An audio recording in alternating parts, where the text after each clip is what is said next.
প্রিয় বন্ধুরা, আজ আমি আমার এই ভিডিওর মাধ্যমে তৃতীয় সেমিস্টার কলিকাতা বিশ্ববিদ্যালয়ের রাষ্ট্রবিজ্ঞান অনার্স ছাত্রছাত্রীদের জন্য তোমাদের এসিসি 3 পেপার নিয়ে আলোচনা করব। এটি কেবলমাত্র যারা তৃতীয় সেমিস্টার সিসিএফ মেথডে রাষ্ট্রবিজ্ঞানে অনার্স নিয়েছো তোমাদের তৃতীয় সেমিস্টারের এসিসি 3 পেপার করতে হবে। এই এসিসি 3 পেপার তোমাদের সিলেবাস এবং তার সাজেশন এবং উত্তর নিয়ে বিস্তারিত আলোচনা করব। বন্ধুরা, ভিডিওটি শুরু থেকে শেষ পর্যন্ত দেখতে থাকো। আর আমার কোচিং সেন্টারের হোয়াটসঅ্যাপ নাম্বার হলো 9007378901। এখানে দশম থেকে স্নাতক শ্রেণীর বিভিন্ন বিষয়ের উত্তরের পিডিএফ বাংলা এবং ইংরেজি ভার্সানে পাওয়া যায়। যাদের প্রয়োজন হবে স্ক্রিনে দেওয়া নাম্বারে হোয়াটসঅ্যাপের মাধ্যমে যোগাযোগ করতে পারবে। তোমরা দেখে নাও, তোমাদের দুটি মডিউলে মোট সিলেবাসটি বিভক্ত। প্রথম মডিউলে 3টি অধ্যায় রয়েছে, একইভাবে দ্বিতীয় মডিউলেও কিন্তু 3টি অধ্যায় রয়েছে।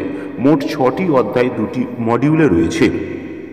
50 নম্বরের লিখিত পরীক্ষা হবে আর 50 নম্বরের প্রজেক্ট বা টিউটোরিয়াল। সেই 50 নম্বরের লিখিত পরীক্ষায় তোমাদের 3 ধরনের, প্রথম মডিউল থেকে দুটি 20 নম্বরের প্রশ্ন পড়বে, একটি করতে হবে। দ্বিতীয় মডিউল থেকে দুটি 20 নম্বরের প্রশ্ন পড়বে, একটি করতে হবে। এবং তৃতীয় মডিউল থেকে মোট দুটি মডিউল থেকে মিলিয়ে 5টি 2 নম্বরের প্রশ্ন করতে হবে, 5 দুগুণে 10।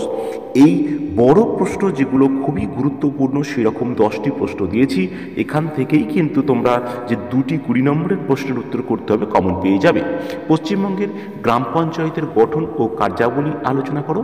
তবে যে প্রশ্নের পাশে যত বেশি স্টার দেওয়া রয়েছে সেই প্রশ্ন তত বেশি গুরুত্বপূর্ণ। পশ্চিমবঙ্গের গ্রাম পঞ্চায়েতের গঠন ও কার্যাবলী আলোচনা করো। পশ্চিমবঙ্গের পৌরসভাগুলির গঠন ও কার্যাবলী আলোচনা করো। পশ্চিমবঙ্গের জেলা পরিষদের গঠন ও কার্যাবলী আলোচনা করো। ভারতীয় সংসদের গঠন ও কার্যাবলী আলোচনা করো, অর্থাৎ পার্লামেন্টের।